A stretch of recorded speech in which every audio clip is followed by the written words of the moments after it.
retired firefighter John McMaster, and families of the fallen firefighters Kenneth LaCoy, Kelsey Sadler, and Paul Buttram. I'm also here with members of my office, State's Attorney's Office. We have Tom Donnelly, Deputy.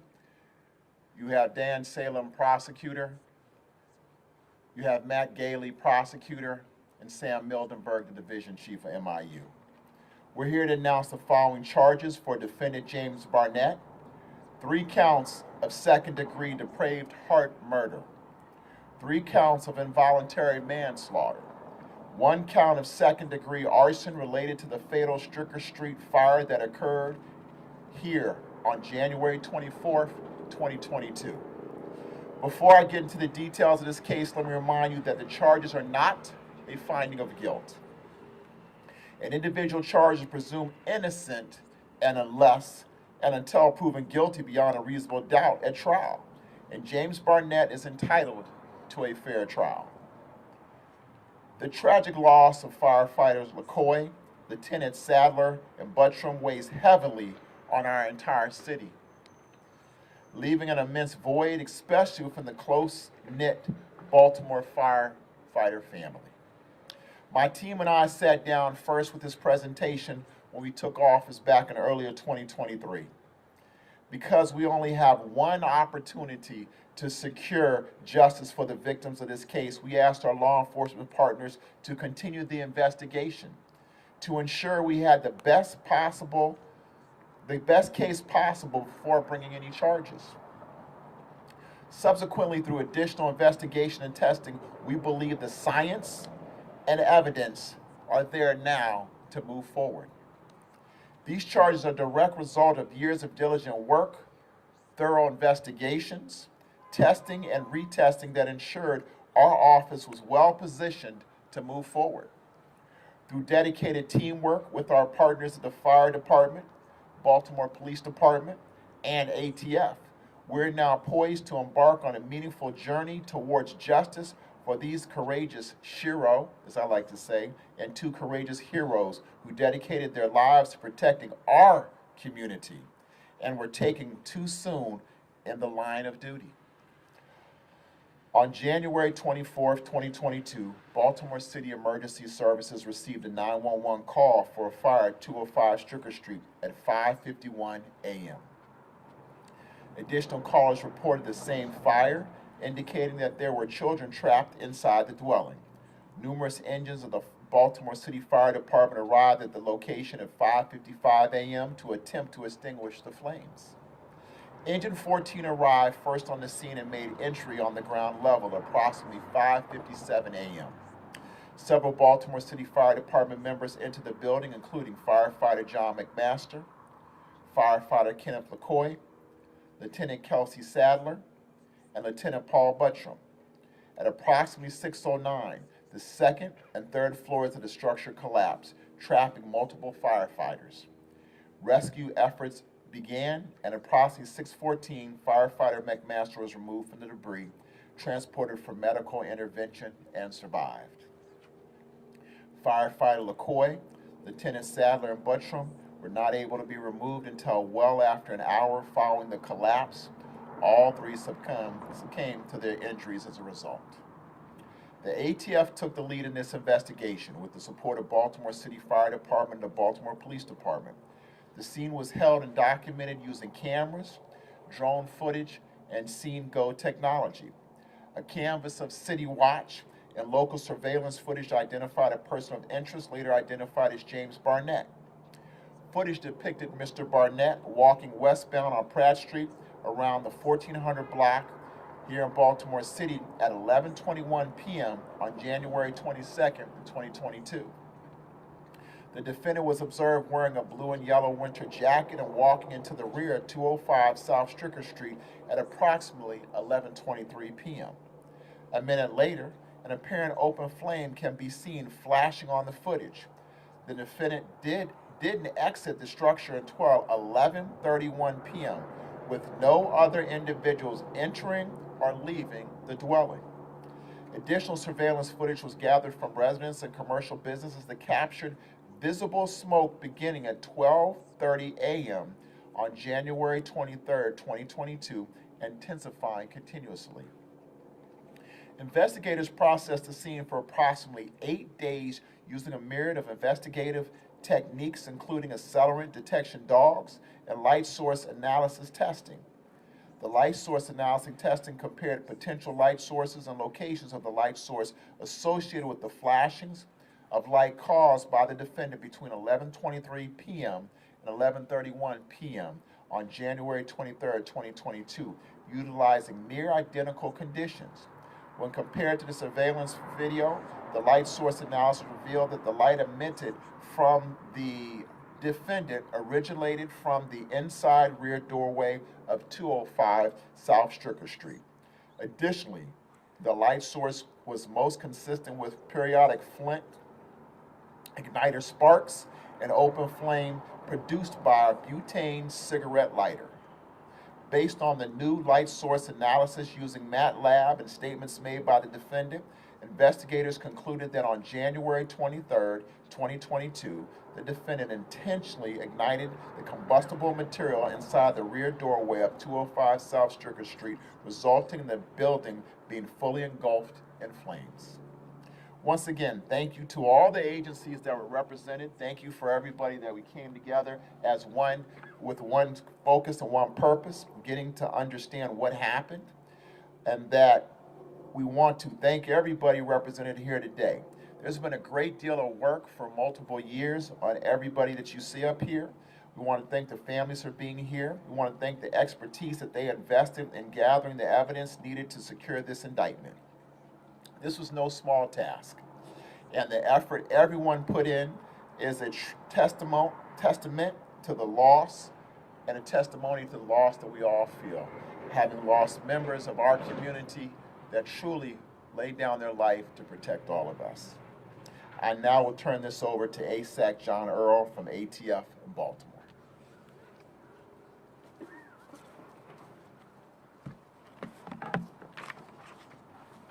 Thank you, State's Attorney Bates.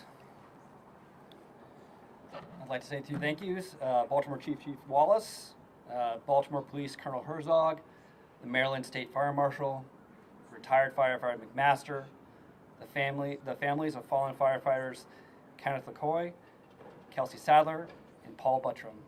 I'd also like to thank the dedicated investigators and prosecutors who worked tirelessly on this case. Good afternoon, everyone. I'm John Earl, Assistant Special Agent in Charge of ATF's Baltimore Field Division. I'm humbled to stand here today at the memorial for the fallen firefighters to mark a significant moment on the long road to justice for our community. After nearly 4 years of tireless, meticulous work, I'm here today with the Baltimore Police and Fire Departments, proud to announce an arrest in the January 24, 2022 arson that claimed the lives of 3 heroic firefighters, seriously injured another, and forever changed our community. On that tragic day in January, a vacant building was deliberately set on fire. As firefighters courageously entered to rescue reportedly trapped victims, the structure collapsed, taking 3 lives and forever impacting countless others. The firefighters' families, the brothers and sisters in uniform, and the entire city have carried that loss every single day. From the very beginning, ATF's team of certified investigators, special agents, forensic chemists, fire and protection electrical engineers, and many others committed themselves to working alongside Baltimore Police and Fire and the State Fire Marshal's Office to find the truth. Although almost 4 years have passed, we never stopped working this investigation. Together, with our partners, this team processed every inch of the multi-building fire scene, searching for the even smallest clue that caused the fire. Over the course of the last 4 years, investigators conducted hundreds of interviews, including witnesses, firefighters, and others. Additionally, this team served multiple search warrants, gathering crucial evidence. We collected numerous items of evidence, including fire debris, digital data, and DNA samples, many of which were analyzed at ATF's forensic lab here in Maryland. The team analyzed hundreds of hours of video and carried out more than 1,000 scientific tests supported by ATF's Fire Research Lab in Amendale, Maryland. the nation's only large-scale fire science lab dedicated to fire investigations. More than 10 of our top engineers and laboratory staffs contributed their expertise. This investigation has been documented in more than 50 ATF reports, including an over 100-page report detailing the origin and cause of the fire. Through this extraordinary team effort, investigators determined the fire that resulted in the collapse that occurred here on Stricker Street was intentionally set by James Edwin Barnett. We know this arrest cannot ease the pain, the grief, or the losses endured, but we hope it is a step forward. It is proof that justice will not be forgotten and that accountability will be pursued by ATF and our partners, no matter how complex the investigation, no matter how long it takes. Thank you. I'd like to introduce Baltimore Fire Chief James Wallace.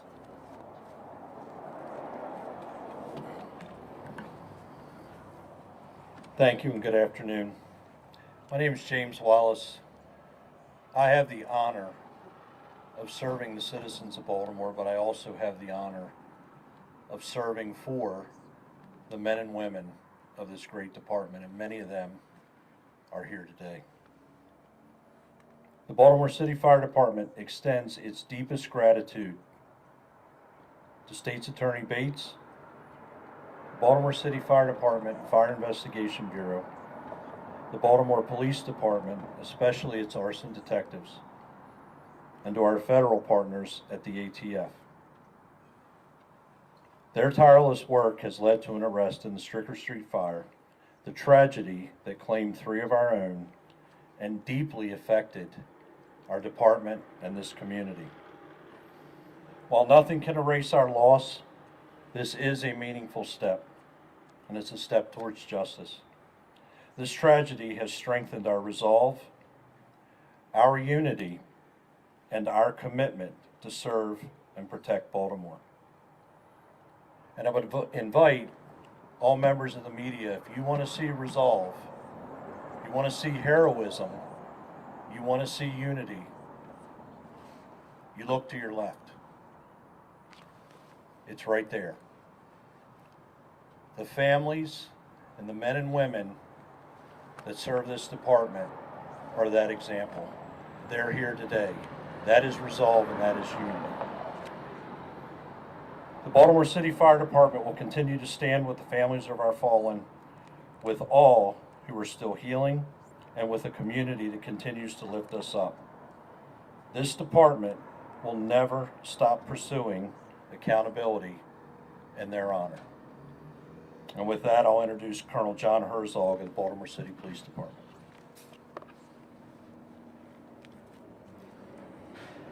Good afternoon. I'll be very brief. I just want to say thank you to the State's Attorney's Office, ATF, and the Fire Department for their collaboration and work together to bring this to a successful resolution.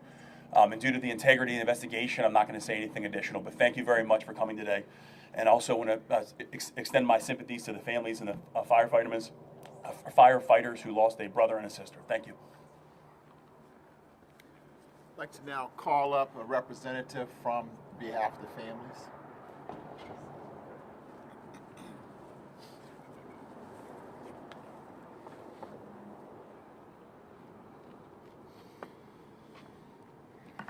Good afternoon.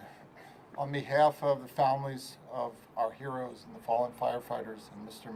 McMasters, we just wanted to express our appreciation to the Baltimore City Police Department, the State's Attorney's Office, Homicide Division, and the ATF for their continued support and their continued pursuit. We appreciate all of the efforts and the work that they've put in.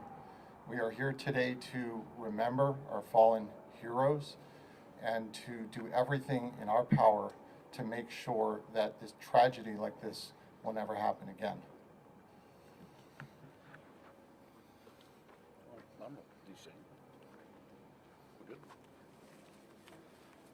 Thank you. Also, I'd like to clear up, I think I did mispronounce Officer Lacayo's last name. I do apologize. But now we'll go ahead and open up for any questions. No one? I have one for Fire chief, Fire Yes. Chief Walsh is available. I ran into you, Fire Chief Walsh, last week outside the Gold Bond building. I know that your fire department has certainly had an exhausting last week. When you have news like this today, does it kind of bring a little bit of a sense of, good news to your department that you're getting some closure here? And also another thing I wanted to ask you as well: do your firefighters hear stuff like this? Do they talk about it? Collapsing buildings and whatnot. So can you repeat your first question, please?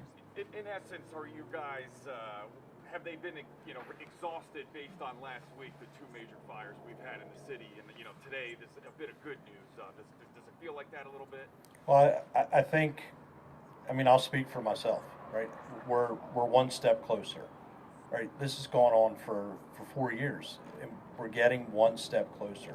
It's been the persistent work of all those involved, the investigators, State's Attorney Bates, my investigators. It's been a long time, and this absolutely wears on us. 100% wears on us. For some of those that were involved in that incident, myself included, the scars are not going to go away. They don't compare to those of the family, but yes, this does absolutely wear on us. Alexa Ashwell, Fox 45 News. Could someone talk about this light source analysis, if that's new technology, and how that helps ultimately result in charges?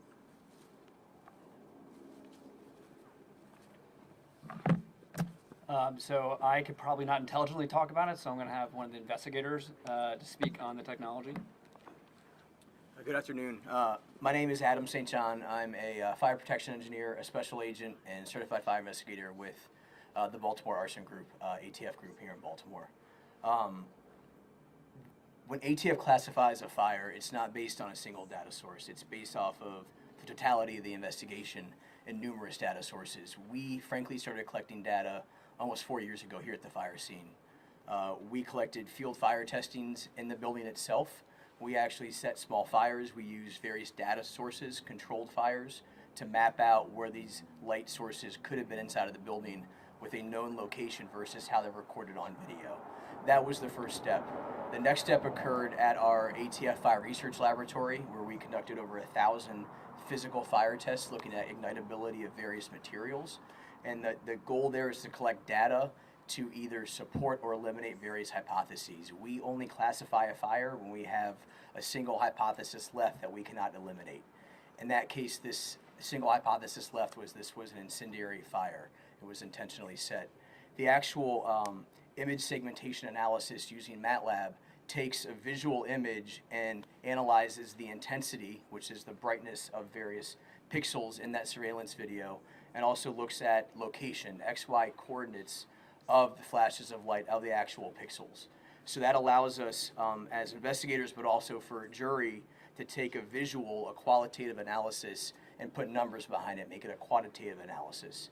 So we were able to map out using graphs the locations of the light, but also the intensities over a specific duration. That's a lot of science and data to say that we looked at the totality of the case, the fire dynamics here at the fire scene, ignition, flame spread data, as well as that MATLAB, that visual analysis, and witness statements to come to the ultimate determination, which was this was an incendiary fire. It's not a single data source. That was one of the most recent data sources we used was a MATLAB testing, but as part of a complete investigation, we used a number of data sources. Just to piggyback off that, we were told this was like a novel use for a criminal case. Is this the first? Is this one of the first, or has this been used other times? So the technology is not new in the forensic world. It's not the first case with ATF. It's one of the first where we've applied it to fire investigations. But image segmentation is peer-reviewed. ATF has actually published, the ATF Fire Research Laboratory has published a paper using this in the laboratory to look at flame heights and locations. So it's relatively novel, but it's not the first time. Thank you.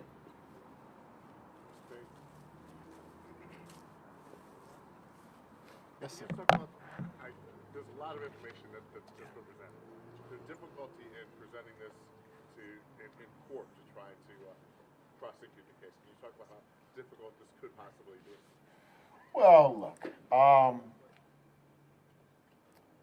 One of the things that you have to do, and I'm not going to just say this case because once again I want to have a fair trial. But as a prosecutor, our job is to make sure we prove the case beyond a reasonable doubt. What does that mean? That means that we take the information that the police, the fire department, the ATF, they've gathered, that we boil it down so that a layperson, a jury, can truly understand what was going on. And then what the evidence and how the law meet to prove our obligation. And how does that all work? That means you have prosecutors that go in, they take small bite-sized pieces of the evidence, and they break down the scientific evidence, whether they use experts and non-experts, various witnesses, and from there they're able to paint the picture about what happened.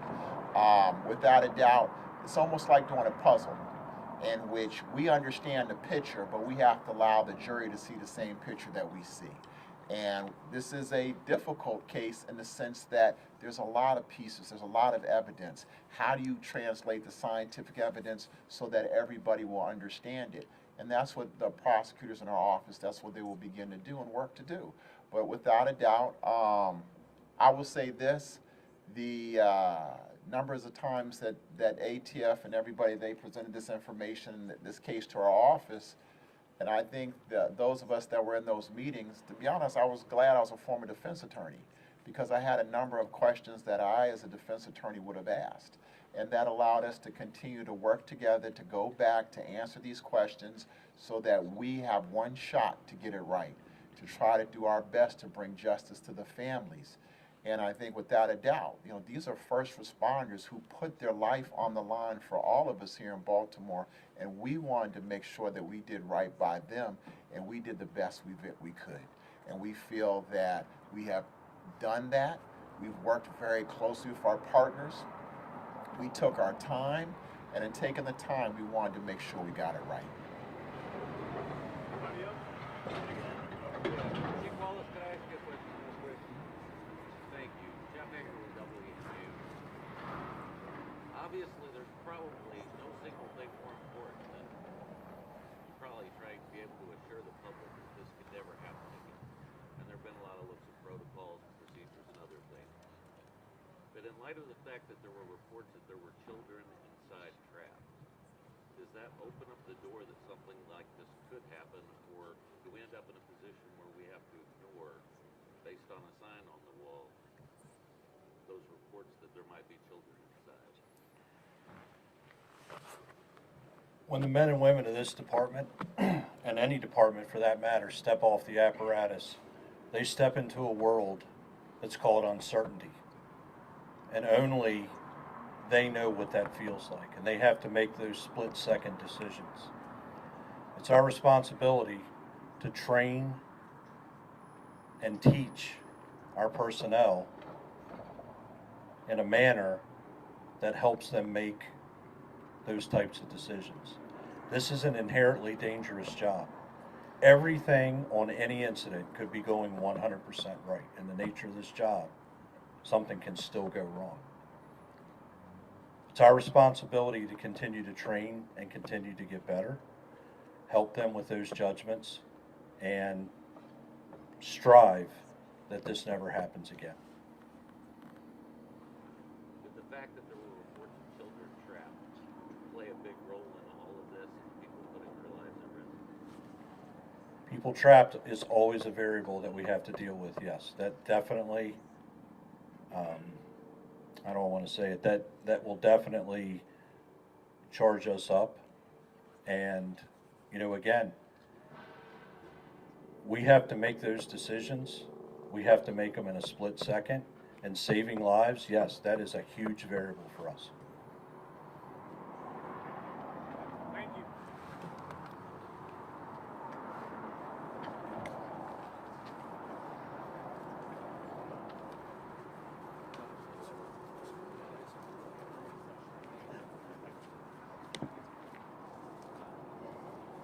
Thank you all, thank you all, thank you all.